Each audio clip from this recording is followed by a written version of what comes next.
Only one substitution, Ferran Torres, coming on. In a match where you say it clearly wasn't clicking in the final third, you got Phil Foden on the sidelines, a big match, he doesn't feature. You kind of wonder what's Pep's thinking going into these sort of matches. I'm not sure. I mean, he had Bernardo Silva on the bench as well. Ferran Torres did come on. You know, Phil Foden could have come on. You could, as I say, you could have changed that front line, the front three, to try and shuffle things up. Because clearly his mindset coming in was, look, we got stung at Tottenham. We got stung twice against United in the last 2 games. So I'm going to play 2 defensive midfielders in Fernandinho and Rodri.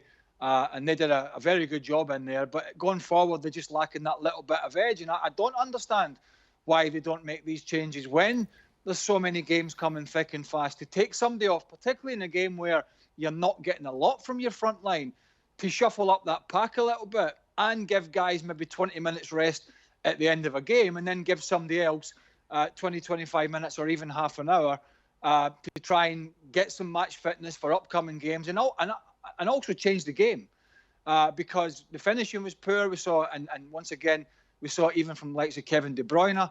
And I don't understand. Maybe I heard people talking about data and starting all this sort of nonsense. Look, I don't understand if you're making an argument about more substitutes in this period, and then in a big derby game when it was clear guys were tired, that you're only making one change. And not only from a standpoint of fitness, but from a standpoint of trying to change the game and go and win it, because clearly City in the second half were bossing the majority of the game, but they needed a little spark in that final third and didn't quite get it. I think that's the key, Craig. You know, when you don't make changes, it smacks of being happy with what you've got. I can remember doing it myself. I'm thinking, if I make changes, somebody's not quite warmed up, somebody's not ready, it might affect what's going on. I'm just going to actually take what I've got. I think absolutely the fact that they didn't make wholesale changes tells you that, you know what, if we get a draw out of this, then that's okay. And if we win it, then all right, we'll take the bonus. The other interesting thing, Dan, was the omission of Aymeric Laporte for John Stones, who has had some game time recently. And Guardiola touched on it in his press conference. It's not just been his form and his fitness, but he's had other issues outside of football to deal with. So there's been some mental capacity of a problem for him there. And that's, you know, who knows how much that's affected him. But clearly he's a player that Guardiola likes when fully fit and his mind's on the game. And that was an interesting call. And as Stevie said, both teams did defend well. And he's searching for a partnership with Ruben Dias, who looks like he's going to play most of the games. And it might not be Laporte as we thought, and it could be John Stones. And they actually defended pretty well. And you know, that's something for City to build on, because it has been their Achilles heel. But there's no doubt, and the stats will back it up, they're lacking the goals and the threat that they were of last year. And I know Aguero's been out, and that's been a big miss for them, but they are lacking it in other areas as well. It's all very well smacking Burnley for 5 and then rolling over Fulham at home.